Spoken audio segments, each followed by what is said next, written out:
গেছেন বিশেষ ফিতনার জন্য। যেমন হযরত আবু হুরায়রা বলেছেন যে আল্লাহ রাসূলের কাছ থেকে আমি দুই প্রকারের বিদ্যা পেয়েছি আমার মুস্তাফার কাছ থেকে। এক প্রকারের বিদ্যা তোমাদের সবাইকে আমি জানিয়ে দিয়ে দিয়েছি, আর এক প্রকারের বিদ্যা আমি আবু হুরায়রা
বাসায় চলে এসেছি, পানি দাও, আবার যেতে হবে।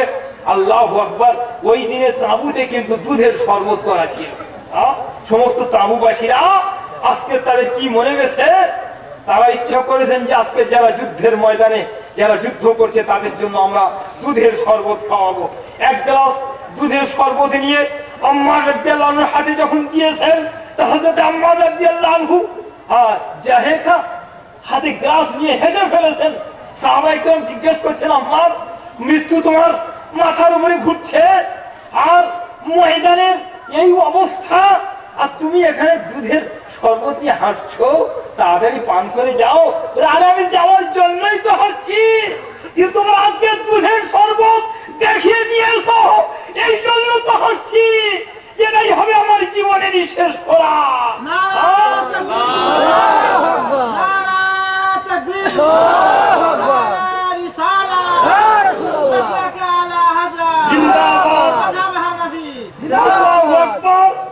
আমার রাসূল আমাকে বলেছেন, আম্মার তাকুনু আখিরু রিজকিকা শারবাতা লাবানিন, হে আম্মার, তোমার জীবনের শেষ আহার হবে দুধেরই শরবত। এই যে ময়দান, যুদ্ধেরই ময়দান, অস্ত্র চলছে, তীর চলছে, বর্ষা চলছে, সেখান থেকে কোন প্রকারে যাওয়ার জন্য প্রস্তুত হচ্ছি, আর সেই শরবতের দুধেরই শরবত সামনে দিয়েছো, আর কি আমি আসবো তাঁবুতে এসে রাসূল পাক সাল্লাল্লাহু আলাইহি সাল্লামের গায়েবী কথা স্পষ্ট হচ্ছে, প্রতীয়মান হচ্ছে। এই বলে তিনি হাসতে হাসতে পান করে নিয়ে হযরত আম্মার রাদিয়াল্লাহু আনহু যাওয়া ইলাল ময়দান, যখন ময়দানের দিকে আগে বেড়েছেন, বাস সঙ্গে সঙ্গে শত্রুর পক্ষে এসে ওইখানে শহীদ করে দিয়েছেন। এই হচ্ছে মুস্তাফা সাল্লাল্লাহু আলাইহি সাল্লাম, যিনি আম্মার রাদিয়াল্লাহু তাআলা আনহু শাহাদাতের বহু পূর্বে কেমন অবস্থায় শহীদ হবে তিনি বলে দিয়েছেন। সেই মুস্তাফা সাল্লাল্লাহু আলাইহি সাল্লামের এলেন কি তুমি ভাবছো? মুস্তাফা সাল্লাল্লাহু আলাইহি সাল্লাম কে তোমার হুঁশ নাই? তুমি কোন মাদ্রাসার ছাত্র, তুমি কোন কলেজের ছাত্র, কোন ইউনিভার্সিটি থেকে তুমি ডিপ্লোমা হাসিল করেছো? আমার মুস্তাফাকে আগে স্টাডি করো। মুস্তাফা কে? যিনি দরবারে ইলাহির শিষ্য, যারা একমাত্র নাউযুবিল্লাহ তাই প্রফেসর বলা চলে না, খোদাকে একমাত্র পাঠক হচ্ছেন মুস্তাফা, আর একমাত্র উস্তাদ হচ্ছেন রব্বুল আলামিন আল্লাহ, যিনি হাতে নাতে পড়িয়েছেন, যিনি প্র্যাকটিক্যাল করে পড়িয়েছেন, যিনি নিজের দরবারে রাখে পড়িয়েছেন, যিনি কোরআনের শুরু থেকে শেষ পর্যন্ত পড়িয়েছেন, যুগ যুগান্ত ধরে পড়িয়েছেন, যে দরবারে হযরতে ঈসাকে নয়, মুসাকে নয়, দাউদকে নয়, সুলেমানকে নয়, ইব্রাহিম ইসমাইলকে নয়, ইয়াকুব ইউসুফকে নয়, হযরত আদমকে নয়, কাউকে চান্স দেয়নি, একমাত্র মুস্তাফাকে চান্স দিয়ে কোরআনকে আদ্যপান্ত করিয়ে শেষ ডিপ্লোমা দিয়েছেন। ও আল্লামাকা মা লাম তাকুন তা'লাম, আয় মুস্তাফা, যা তোমার জানা ছিল না তা তোমার জানিয়ে দিলাম। যা তোমার জানা ছিল না তা তোমার জানিয়ে দিলাম। খোদা বলতেছেন, যা জানা ছিল না তা জানিয়ে দিলাম। আর এই তালিবুল ইলম আমতলা থেকে পড়ে এসেছে, জামতলা থেকে পড়ে এসেছে, ও খুঁজে বেড়াচ্ছে, নবী এটা বলতে পারেননি, নবী ওটা বলতে পারেননি, মা আয়েশার হার হারিয়ে গেছে, নবী বলতে পারেননি। আরে বেওকুফ, নবী বলবেন কেন? মুনাফিকরা মা আয়েশার নামে বদনাম দিয়েছে। কারোর স্ত্রীর নামে যদি বদনাম উঠে যায় গ্রামে গ্রামে, আর চায়ের দোকানে অমুকের স্ত্রীর এরকম অবস্থা, এই কথা শুনে সে নিজে যদি বলে যে না আমার স্ত্রী ঠিক আছে, লোকে কি বলবে? ও চাপা দিচ্ছ। সেই জন্য মা আয়েশার নামে বদনাম উঠেছিল, মুনাফিকরা বদনাম করেছিল, নবী সার্টিফাই করেননি, নবী তাকে সতী সাধিকা বলেননি। কেন? নবীকে আল্লাহ তাআলা চুপ করে দিয়েছেন। মুস্তাফা তুমি চুপ হও, মুনাফিকদের ব্যবস্থা আমি নিচ্ছি। তুমি জবান যদি খোলো, মুনাফিকরা আরো বলার সুযোগ নেবে যে মুস্তাফা নিজের বিবিকে ঢেকে নিচ্ছেন। তুমি বললে হাদিস হবে লামঝাবির দল, বেওকুফের দল হাদিসকে যাচাই করতে যাবে, সহিহ হাদিস, জয়ীফ হাদিস, মিথ্যা হাদিস এইসব বলতে যাবে। তুমি চুপ থাকো। তোমার বিবি সম্পর্কে, আয়েশার সম্পর্কে আমি সাক্ষী দিব, কোরআন হয়ে যাবে। কোরআনের উপরে যে কথা বলবে সে আউট অফ ইসলাম হবে। বেওকুফ, নবী চুপ ছিলেন বলে তুমি বলছি যে নবী বলতে পারেনি? আরে আমার নবী জানতেন না? হযরত উসমান গনি নবীকে সান্ত্বনা দিচ্ছেন, ইয়া রাসূলুল্লাহ আপনি দুঃখ করবেন না। মা আয়েশা সম্পর্কে ওরা বলছে বলুক, আমরা জানি না আল্লাহ তাবারক তাআলা আপনার ছায়াকে জমিনের উপরে ফেলেননি, আল্লাহ তাবারক তাআলা আপনার ছায়াকে হেফাজত করেছেন, মাটিতে ফেলেননি। কেন? আমি যত বড় মাওলানা হই, মৌলবী হই, আমার সভাপতি সাহেব যত বড় পীর হন, গৌস হন, কুতুব হন, রাস্তা দিয়ে হেঁটে যাবেন, মেন রোডের মাঝখানে থাকবেন, ছায়া থাকবে, সাইডে থাকবে, পায়খানা থাকবে, পেশাব থাকবে, গোবর থাকবে। সভাপতি সাহেবের জানেন রোডের মাঝখান দিয়ে সভাপতি সাহেবের দেহের ছায়া যাবে পায়খানার উপর দিয়ে, পেশাবের উপর দিয়ে। মুস্তাফা সাল্লাল্লাহু আলাইহি সাল্লামের আল্লাহ তাবারক তাআলা তার জাত বা সত্তা তো দূরেরই কথা, মুস্তাফার ছায়াকে পর্যন্ত এমন পবিত্র করেছেন, এমন গায়েব করে দিয়েছেন যে কোন চন্দ্র তাকে ফেলতে পারে না মাটিতে, সূর্য তাকে ফেলতে পারে না। এই জন্য যে ওটা পায়খানা যেন না চাষ হয়, পেশাবখানা যেন চাষ হয়। মুস্তাফা তোমার দেহের ছায়াকে যদি আল্লাহ হেফাজত করে থাকে, আর এটা অসতী রমণীকে তোমার বিছানায় শুইয়ে দিবেন। মা আয়েশা যদি অসতী হন, তা আল্লাহ তাবারক তাআলা কোনো সতী সাধিকা পাননি? তোমার বিছানার সাথিনী করেন, সঙ্গিনী করেন। ইয়া রাসূলুল্লাহ মুনাফিকদের কথায় আপনি কান দিবেন না। আমরা আপনার প্রতি ঈমান রাখি, আয়েশার প্রতি আমরা বিশ্বাস রাখি।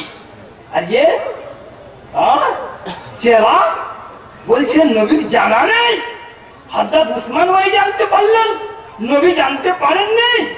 তাহলে নবী সাল্লাল্লাহু আলাইহি ওয়াসাল্লাম আয়েশা সাকলাই করেননি। কেন করেননি? এই জন্য যে শরীয়ত আসবে, কোন সতী রমণীর নারীর বিপক্ষে কেউ যদি ব্যভিচারের বদনাম যদি দিয়ে দেয়, এখনো পর্যন্ত শরীয়তের কোন সংবিধান ছিল না। এই মা আয়েশার কারণেতে রব্বুল আলামিন আল্লাহ কিয়ামতের সকাল পর্যন্ত সংবিধান তৈরি করলেন।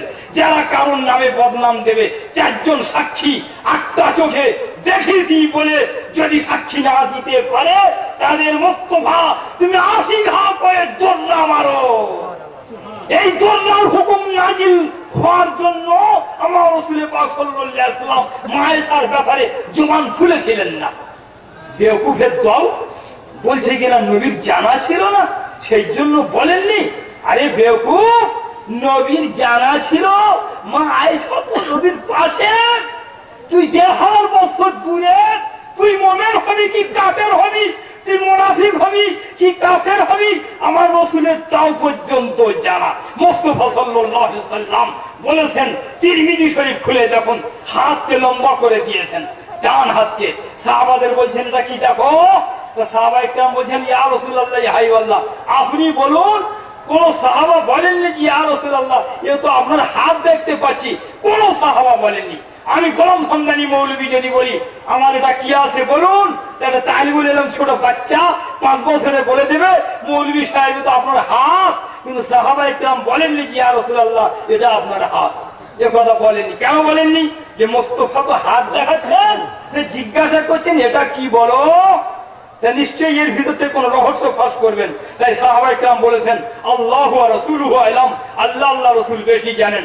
আমার রাসূল বলেছেন হাজা কিতাবুম মির রাব্বিল আলামিন, এটা হলো আল্লাহ পাকের তরফ থেকে একখানা কিতাব। আসেন এই সভাতে নিজের হাতকে বলবেন খোদার কিতাব, নিজের হাতকে সব চিৎ করে দেখুন, লেখা আছে লেখা, লেখা নাই। কিতাব যদি হয় তাই লেখা থাকবে। আপনাদের হাত খোদার কিতাব নয়।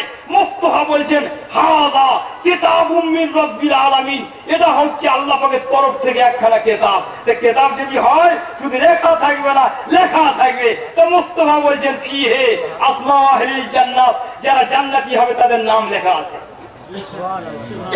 ওয়া আসমা কাবাইলিহিম, ওয়াসমাউ আবাইহিম তাদের বাপদাদার নাম লেখা আছে, ওয়াসমাউ কাবাইলিহিম তাদের বংশের নাম লেখা আছে, সুম্মা উজমিলা ফের গ্রান্ড টোটাল পর্যন্ত দেওয়া হয়েছে।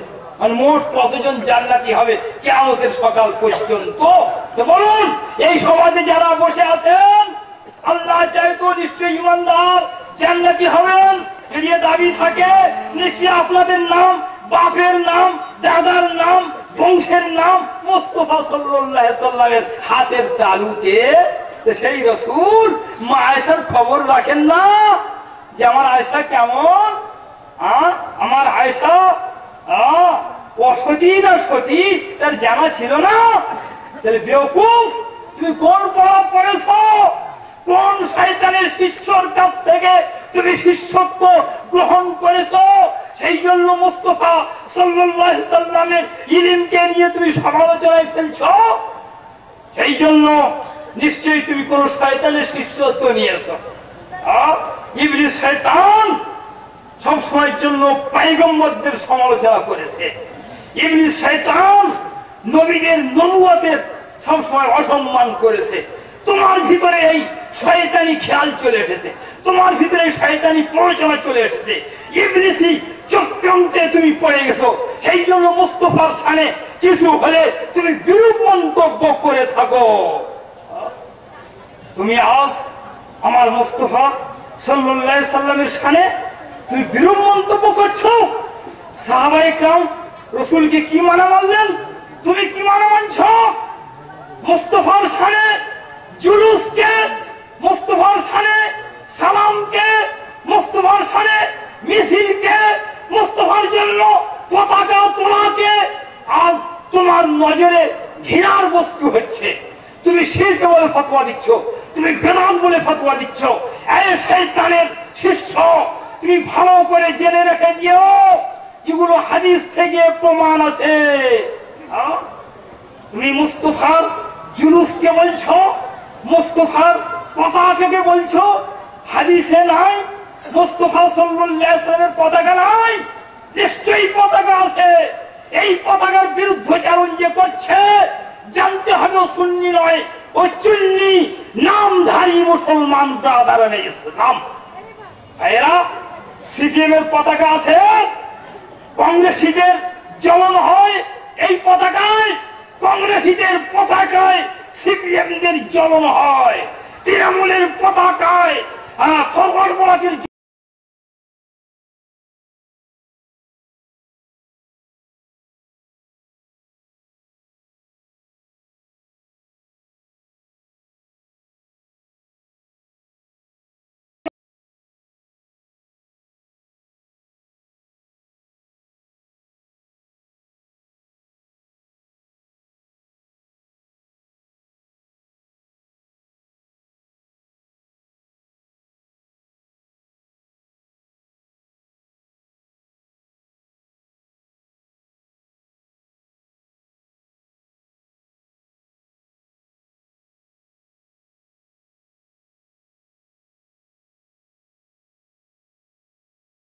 করবে জানতে হবে যে হয় ওয়াহাবি নয় ইহুদি, হয় ইহুদি নয় ওয়াহাবি। ব্রাদারান ইসলাম, আমার রাসূলের পতাকা আছে, আমার রাসূলের পতাকা আছে। মিশকাত শরীফ খুলে পড়ো, তোমার ভিতরে কত বিদ্যা, তুমি কোন আমতলা জামতলা থেকে পড়ে এসেছো আমি ভালোভাবে জানি। সেই জন্য এ পতাকার খোঁজ তুমি পাওনি, তুমি শরীয়তের একটা মশলা জানো না। রমজান মাসে কেউ যদি সফর করা হারাম কোরআন হাদিস থেকে প্রমাণ করিয়ে দিতে পারে, মুর্শিদাবাদ ছেড়ে চলে যাব। আল্লাহ রাসূল সারা বছরে সফর জায়েজ করে রেখেছেন। রমজান মাসে আল্লাহ মুসাফিরের জন্য কনসিডার করেছেন, রাসূলুল্লাহ কনসিডার করেছেন। সে বিদেশে গিয়ে প্রবাসে গিয়ে রোজা রাখতে পারে নাও পারে, কেউ যদি সমালোচনা করে, কেউ যদি মানে তাকে বদনাম করতে থাকে, জানতে হবে যে খোদার সংবিধানের খোদাদ্রোহী মানুষে, এ খোদার সংবিধানকে মানে না, রাসূলুল্লাহর সংবিধানকে মানে না। এত বড় শয়তানের শিষ্য তোমরা হয়েছ। কোন মুসাফিরকে তোমরা বলছো যে ও রোজা করার ভয়ে এখান থেকে চলে যাচ্ছে। কেন রোজা কি মাপ আছে? মাপ নেই। দেশে ফিরলে রোজা করতে হবে। তুমি কেমন শয়তানের শিষ্য হয়েছো বলে বলে বেড়াচ্ছ যে রোজার ভয়ে রমজান মাসে সফর করতে যায়। এটা কি কথা হলো? এই তো তোমার ইলম, এই তো তোমাদের বিদ্যা। সমস্ত সাল্লাল্লাহু পতাকা মিশকাত শরীফের মধ্যে এই হাদিস পাবেন। আল্লাহ রাসূল সাল্লাল্লাহু আলাইহি ওয়াসাল্লাম বলেন, আনা সাইয়্যিদু উলদি আদম ওয়ালা ফাকারা। আনা সাইয়্যিদু উলদি আদম ইয়াউমাল কিয়ামতি ওয়ালা ফাকারা। কিয়ামতের ময়দানে আমি আদম সন্তানের সর্দার হব, এতে আমার কোনো অহংকার নেই। ওই আদি লিওয়াউল হামদ, আর আমার হাতে হবে প্রশংসার পতাকা। মুস্তাফা বলেন আমার হাতে হবে প্রশংসার পতাকা। এই পতাকার বৈশিষ্ট্য কি? বলতে মা মিন নাবিয়্যিন ওয়া আলামু ইল্লা মা মিন নাবিয়্যিন ইয়াউমাইযিন আদামু ফামান সাওয়াহু ইল্লা তাহতা লিওয়াই। আদম থেকে নিয়ে ঈসা পয়গম্বর পর্যন্ত সমস্ত পয়গম্বরের জামাত আমার এই পতাকার তলায় আশ্রয় নিবে। তাই মুস্তাফার পতাকা হবে কোথায় হবে? কিয়ামতের দিনে হবে। কেন আল্লাহ তাবারক তাআলা নবীর হাতে পতাকা দিবেন কিয়ামতের ময়দানে? এই জন্য দিয়ে দিবেন যে নবীর হাতের পতাকা যদি মক্কায় থাকেন, মদিনায় থাকেন, আমরা তো দেখতে পেতাম না। রাসূলের পতাকা আমরা কি দেখেছি? আল্লাহ রাসূল পতাকা নিয়ে খালিদ ইবনে ওয়ালিদের হাতে দিয়েছেন, আল্লাহ রাসূল পতাকা নিয়ে কমান্ডারদের হাতে দিয়েছেন, কিন্তু আমরা তো কেউ দেখিনি। ওই না দেখার ভিতরে একজন আছে। সেই জন্য বলছে মুস্তাফার পতাকা নেই। এই পতাকা দেখেও সন্দেহ হচ্ছে, এই পতাকা দেখেও শিরক হচ্ছে, শয়তানি জ্বলন ওর ভিতরে চলে আসছে। ব্রাদার ইসলাম, সেই জন্য ওকে দেখানোর জন্য কিয়ামতের ময়দানে আল্লাহ তাবারক তাআলা মুস্তাফার হাতে ঝান্ডা দিয়ে দেবেন, পতাকা দিয়ে দেবেন। কেন?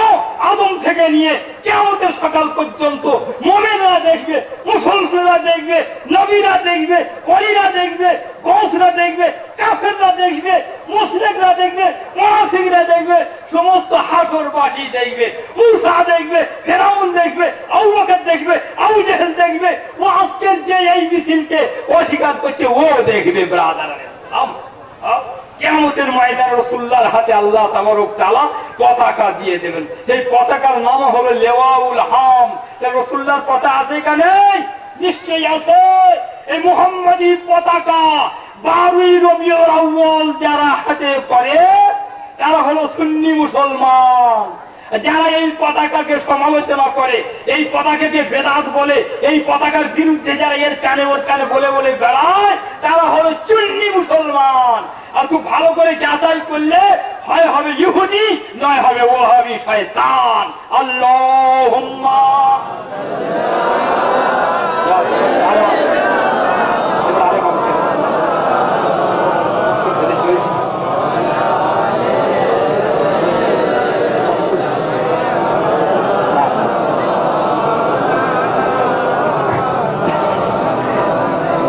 सल्लु अला मुहम्मद मुहम्मद हरदम ज़बान से निकालो।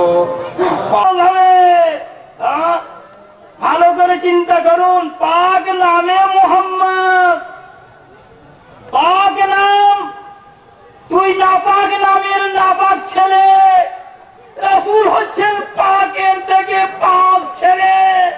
তাকাল্লুবাকা ফিস সাজিদিন, কোরআন বলছে আদম থেকে নিয়ে মা আমিনা পর্যন্ত আল্লাহ তাবারক তাআলা কুফরের বাম্পারকে উঠিয়ে দিয়েছেন, শিরকের বাম্পারকে উঠিয়ে দিয়েছেন। নূরে মুহাম্মাদি আসার জন্য রাস্তাকে এমন ভাবে ক্লিয়ার করে দিয়েছেন যেখানে শিরকে নেই, কুফর নেই। পবিত্র নবী মুহাম্মদ সাল্লাল্লাহু আলাইহি ওয়াসাল্লাম আসবেন। তার পবিত্র নাম হরদম জবা সে, সেটাকে বলছে হরি বল হরি। ভোলে বাবা যাওয়া বেঈমান, আগে ঈমানকে রিনিউ কর, তারপর তোর জন্য মসজিদ। আগে ঈমানের মেন গেট লা ইলাহা ইল্লাল্লাহ মুহাম্মদ রাসূলুল্লাহ অতিক্রম কর, তারপরে মসজিদের গেট। বেঈমানের দল ভোলে বাবা গাইছ? ভোলে বাবা কার বলে? রসুলে পাক সরওয়ারে কায়নাত সাল্লাল্লাহু আলাইহি ওয়াসাল্লামের পাক নাম মুহাম্মদ সাল্লাল্লাহু আলাইহি ওয়াসাল্লাম। আল্লাহ পাক তার নাম রেখেছেন মুহাম্মদ, মানে কি? প্রশংসিত। প্রশংসিত। যার ভিতরে দোষ আছে সে প্রশংসিত হয়? হয় না। তা তুমি যে দোষ খুঁজে খুঁজে বেড়াচ্ছ, তুমি দোষ খুঁজে খুঁজে বেড়াচ্ছ যে নবী খোলা বলছেন যে মুহাম্মদ। আপনার ছেলের নাম রেখেছেন কি? কত সুন্দর নাম, গোলাম গৌস। তার মানে কি? গৌস পাকের গোলাম। এই ছেলে বড় হয়েছে শয়তান, হয় না? ওরকম কেন? বাপ মা তো জানছে না। বাপ মা ভালো মেজাজে নাম রাখছে যে আল্লাহ একজন পীরের নামে রাখছি, একজন কামেলের নামে রাখছি। আল্লাহ আমার ছেলে যদি ওই রকম ফায়দা একটু পেয়ে যায়, আমার ছেলে যদি হয়। কিন্তু হয়ে গেল সম্পূর্ণ উল্টো, শয়তানের গোলাম হয়ে গেছে। গৌস পাকের গোলাম বাপ নাম রেখেছে, আর বড় হয়ে শয়তানের গোলাম দাঁড়িয়ে পেশাব করছে, হয় না? কেন? বাপ মা ও নাম রাখলো কেন? গোলাম গৌস না রেখে, গোলাম সামদানি না রেখে অত গোলাম শয়তান রাখতে পারতো যে আমার ছেলে বড় হয়ে দাঁড়িয়ে পেশাব করবে, নাস্তিক হবে। তো বাপ মা বলে আমরা তো জানি না, না জেনে রেখেছি। না জেনে যেমন রাখছি তা খারাপ রাখবো কেন? এই যে বরবি সাহেবের গোলাম করে দিছি, খাজা আজমি রহমতুল্লাহের গোলাম করে দিছি, আল্লাহর গোলাম করে দিছি, বান্দা করে দিছি, রসুল্লাহর গোলাম করে দিছি। ভুল হলো কোথা? যেহেতু বাপ মার জানা ছিল না। আচ্ছা, আল্লাহ তাবারক তাআলা আমার রসুলের নাম রেখেছেন কি? মুহাম্মদ। জেনে রেখেছেন না না জেনে রেখেছেন? জেনে রেখেছেন। আল্লাহ কি না জানা আছে? যদি আল্লাহ জানতেন যে আমার মুহাম্মদ দুনিয়াতে গিয়ে একটা পাপ করে ফেলবে, জবান স্লিপ করবে, করে সেখানে একটা পাপের কথা বলবে, পা স্লিপ করে একটা খারাপ কাজে চলে যাবে, হাত স্লিপ করে অবৈধ কাজ ধরবে, কান স্লিপ করে অবৈধ কথা শুনবে, যদি আমার মোস্তফার এইভাবে যদি থাকতো, আল্লাহ যদি জানতেন মুহাম্মদ নাম কি রাখতেন? বুঝা গেল যে আল্লাহ তাবারক তাআলা জেনে শুনে মোস্তফার নাম রেখেছেন মুহাম্মদ, মানে প্রশংসিত। আর প্রশংসিত সেই হয় যার ভিতরে কোনো খুঁত থাকে না। আরে খুঁজ বের করছে, সেই নামটা আপনারা বলছেন হরদম জবা সে নিকালো পাকে নামে মুহাম্মদ। কি দোষটা হলো ব্রাদার ইসলাম? আজ বলছে কিনা ভোলে বাবা দেওয়া হচ্ছে। ইসলামপুরের জুলুসে কোন অবৈধ তকবীর ছিল? আলহামদুলিল্লাহ, এই জুলুসে তার বৈশিষ্ট্য কি শুনে রেখে দেন। জীবনে যত অবৈধ জুলুসে অংশগ্রহণ করেছেন পায়ে পায়ে গোনা হয়েছে। সিপিএমের পদমিছিল করেছেন, কংগ্রেসের পদসভা করেছেন, তৃণমূলের পদসভা করেছেন, মুসলিম লীগের পদসভা করেছেন। রাজনৈতিক সমস্ত দলের গোলামি করে অবৈধ ভাবে আল্লাহ আল্লাহ রাসূলের খেলাফ কথা বলে সেই সমস্ত মিছিলে অংশগ্রহণ করেছেন। এ মানুষ ৯৫ জন মুসলিম সমাজে আছে, অস্বীকার করার নয়। এইরকম মুসলমান যদি জুলুসে মুহাম্মাদিতে অংশ নেয়, তাদের এই নিয়ত যেন থাকে যে আল্লাহ এ পা দিয়ে কত অবৈধ মিছিলে আমি অতিক্রম করেছি, আল্লাহ কত গুনাহ আমার হয়ে গেছে, আল্লাহ আজ মুস্তাফার জুলুসে মুস্তাফার মিছিলে অংশ নিচ্ছি, আল্লাহ এই মিছিলে আমার পদক্ষেপটা পূর্ববর্তী সমস্ত অবৈধ পদক্ষেপের কাফারা করে দিয়ে দাও। আল্লাহ তাবারক তাআলা ওই সমস্ত মিছিলে অংশগ্রহণ করার যে পাপ হয়েছে সেই পাপকে যদি মাফ করতে চান, জুলুসে মুহাম্মাদিতে অংশ নিতে হবে। সেই জন্য ইসলামপুরের জুলুসে কংগ্রেস থেকে, সিপিএম থেকে, তৃণমূল থেকে, মুসলিম লীগ থেকে, ফরওয়ার্ড ব্লক থেকে সমস্ত পার্টির সমর্থকরা আমার এই জুলুসে অংশ নিয়েছিল। ব্রাদার ইসলাম, তারা জেনেছেন এই জুলুসের সঙ্গে রাজনীতির কোন সম্পর্ক নেই। গোলাম সামদানি মৌলবীর জবান কোনদিন রাজনীতির কথা বলে না, কোন রাজনীতির দালালি করে না। সেই জন্য আলহামদুলিল্লাহ আমার বৈঠকে সর্বশ্রেণীর মানুষকে পেয়ে যাবেন। আমি দেখিয়ে দিয়ে দিব যে সমস্ত ডাক্তার মাস্টার হয় সিপিএম, নয় কংগ্রেস, নয় তৃণমূল, নয় মুসলিম লীগ, এইরকম আমার কোন জুয়ার মজলিসে যাবেন, আলহামদুলিল্লাহ তাদের মুখ আপনার এই যে চিরে নিবেন। এইরকম জায়গায় যাওয়াকে যারা ঘৃণা করে, জানতে হবে ইবলিস শয়তান। আল্লাহ রাসূল সাল্লাল্লাহু তাআলা আলাইহি ওয়াসাল্লামের যখন শুভাগমন হয়েছিল 12 রবিউল আউয়াল, সমস্ত বিশ্বে শান্তির আবহাওয়া হয়ে গিয়েছিল। জঙ্গলি জানোয়ারদের মধ্যে শান্তি আনন্দ চলে এসেছিল। পানির মাছেদের মধ্যে, সামুদ্রিক সমস্ত জীবেদের মধ্যে আনন্দ চলে এসেছিল। সমস্ত জগৎ আনন্দে উৎফুল্ল হয়েছে। ইসলাম একমাত্র ইবলিস মাথা ঢুকেছিল। সেই ইবলিসের চর যারা, ইবলিসের গোলাম যারা, তারা কিন্তু মুস্তাফা সাল্লাল্লাহু আলাইহি ওয়াসাল্লামের জুলুসকে, মিছিলকে দেখে তাদের মন খারাপ হয়ে যায়। তারা সমালোচনা করে, তারা চায়ের দোকানে বসে একে অপরে ধাক্কাধাক্কি করে। কখনো বাবা বলে যে ভোলে বাবা গাইতে যা, আল্লাহুম্মা নারা তাকবীর, নারা রিসালাত, মুফতি হযরত মকবুল আহমদ সাহেব কিবলা। ব্রাদার ইন ইসলাম, হযরত আসুন এই সাইড থেকে, আপনারা ধীর স্থির ভাবে বসুন। হযরত চলে আসতেছেন। এনার পরে একজন পশ্চিম বাংলার সুবিখ্যাত কারি আছেন, হযরত মাওলানা।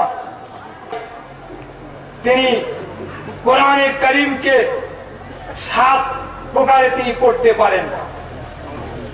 আব্দুল রাকিব সাহেব কিবলা, তিনি হচ্ছেন একজন পশ্চিম বাংলার খ্যাতনামা শায়েরে ইসলাম। তিনি সুমিষ্টভাষী বক্তা। মা বোনদের সম্পর্কে তিনি ওয়াজ করবেন। আলহামদুলিল্লাহ আপনাদের ধৈর্যের উপরে এ সভা চলতেই থাকবে। যদি সকাল পর্যন্ত থাকেন, ইনশাআল্লাহ সকাল পর্যন্ত বক্তা আছে, আপনাদের কাছে একের পর এক তারা চলে আসবেন। এখন আপনাদের সম্মুখে যিনি এসে উপস্থিত হয়েছেন, আমার পাশে বসেছেন ব্রাদার ইন ইসলাম। ইনি কে, এনার সম্পর্কে সামনে কারোর বেশি প্রশংসা করা, আল্লাহ রাসূল বলেছেন ভোঁতা ছুরি দিয়ে তাকে জবাই করে দিয়ে দেওয়া। সেই জন্য ওনার সঙ্গে এমন কিছু আমি বলতে, আমি এতটুকু কথা আমি শুধু বলবো, যেটুকু না বললে নয়। আপনাদের পরিচিতির ওপরে অনেক সময় ভক্তি শ্রদ্ধা আছে। তিনি আমার দেশেরই মানুষ। আমার দক্ষিণ 24 পরগনা, আমার বাড়ি থেকে 30-35 কিলোমিটারের ব্যবধানে। বর্তমানে উনি কলকাতা হাওড়া টিকিয়াপাড়ায় মাদ্রাসা জিয়াউল ইসলাম, যেখানে আলিফ বা তা সা থেকে আরম্ভ করে বুখারী শরীফ পর্যন্ত পড়ানো হয়। ভারতবর্ষের বহু নামকরা আলেম ওখানে আছেন। আলহামদুলিল্লাহ ইনি বর্তমানে সেখানকার হচ্ছেন শাইখুল হাদিস। ইনি বুখারী শরীফ আজ প্রায় সুদীর্ঘ 22 বছর থেকে উনি 12 বছর থেকে উনি পড়াশোনা করেছেন বুখারী শরীফ আদারণে ইসলাম। তিনি আপনাদের সম্মুখে এসে উপস্থিত হয়েছেন। বক্তৃতা, আমি হয়তো এলাকায় মানুষ, এই জন্য এলাকা সম্পর্কে আমার খানিকটা জানা আছে। যেরকম বললে হয় সেরকম বলেছি। আর আমার একটু মেজাজ কোনো সময় একটু জালালি থাকে, কখনো জামালি হয়। তিনি কিন্তু আলহামদুলিল্লাহ কোরআন হাদিস দিয়ে আপনাদের ধীরস্থির ভাবে বুঝিয়ে দেবেন। আপনারা ধীরস্থির ভাবে শুনবেন। এনার পরে পরেই উনি চলে আসবেন সুমধুর কণ্ঠে মুস্তাফা সাল্লাল্লাহু আলাইহি ওয়াসাল্লামের শানে শের আশরার কবিতা পাঠ করবেন আর মধুর কণ্ঠে উনি বলবেন। এখন আমি ওনাকে ছেড়ে দেওয়ার পূর্বে 2-4টে জরুরি কথা বলছি এলাকার উপরে। সেটা হচ্ছে এই, ভাইয়েরা, আমরা যে সুন্নি মুসলমান, তার তো কিন্তু পার্থক্য থাকার প্রয়োজন আছে। সে পার্থক্যটা কিসে? আজ মানুষের পায়ের তল থেকে মাটি সরিয়ে দিয়ে দিচ্ছে। লক্ষ লক্ষ টাকা নয়, কোটি কোটি টাকা অপচয় করে। অপচয়। আজকের এই সভাটা যদি এইখানে করতে গেলে যদি আমার 10,000 টাকা ক্ষতি যদি সাধন করতে হয়, অনর্থক, তাহলে এই সভা এখানে করা না যায়, হবে হারাম হবে। কোন আলেম আসুক আমাকে প্রমাণ করিয়ে দিই, এই সভাটা এই জায়গায় করতে গেলে 10,000 টাকা অপচয় হবে, ক্ষতি হয়ে যাবে, 10টা আমের গাছ কেটে ফেলে দিতে হবে। তাহলে এইরকম জায়গায় 10টা আমের গাছ, ফলন্ত গাছকে কেটে ফেলে দিয়ে সভা করা হারাম হবে। বোঝা যাচ্ছে? আপনি যদি 200 বিঘে সম্পত্তি, 300 বিঘে সম্পত্তি গমকে যদি আপনি কেটে ফেলে দিয়ে দেন, তছনছ করে দিয়ে দেন, ধুলিসাৎ করে দিয়ে দেন, মাটি সাৎ করে দিয়ে দেন, দিয়ে সেখানে আপনি যেমনই দিনের কাজ বলে আপনি করুন না কেন, নিশ্চয়ই হারাম থেকে দিনের কাজকে কেউ মুক্ত বলে প্রমাণ করতে পারবে না। আজও হাজার হাজার মানুষ মনে আছে ইসলাম, আপনি চায়ের কাপ শেষ করছেন না, আপনি টেম্পোরারি কাপে চা খেয়ে নিয়ে ফেলে দিচ্ছেন ড্রামেতে, এইখান থেকে 50টা ড্রাম কাপ যখন জড়ো হয়ে যাচ্ছে, আবার একজন ওখানে বসছে, বসে থেকে তখন দেখা গেল যে অনেক চায়ের কাপ পড়েছে ড্রামে, ওই গিয়ে একটার উপরে একটাকে ঝাড়িয়ে ঝাড়িয়ে এক চুমুক হবে না তাই খেয়ে চলে যাচ্ছে। শিয়ালদায় গিয়ে দেখুন, বহরমপুরে গিয়ে দেখুন, কত গরিব মানুষ আপনি ঘুগনি খেয়ে ফেলে দিচ্ছেন, ড্রামে ফেলছেন, টবে ফেলছেন, একজন পাশে দাঁড়িয়ে আছে, ফেলে দিয়ে চলে যাচ্ছেন, সে চলে আসছে, এসে ওইগুলো চাটতেছে, একটা করে তুলছে শালপাতা, নিচে চাটতেছে। তাহলে বুঝা গেল এখনো অনাহারে আছে, এখনো দুর্ভিক্ষ রয়েছে, এখনো প্রতিটা বাড়ির মানুষ স্বাবলম্বী হয়নি, আর্থিক দুর্দিন এখনো পর্যন্ত রয়েছে। এইরকম মুহূর্তে কোন বিশ্ব ইস্তেমার জন্য যদি 200-300 বিঘা জমি গমকে যদি নষ্ট করে দিয়ে দেয়, শরীয়তের কাছে হালাল না হারাম তার দারুল ইফতা থেকে, ফতোয়া বিভাগ থেকে ফতোয়া বের করুক।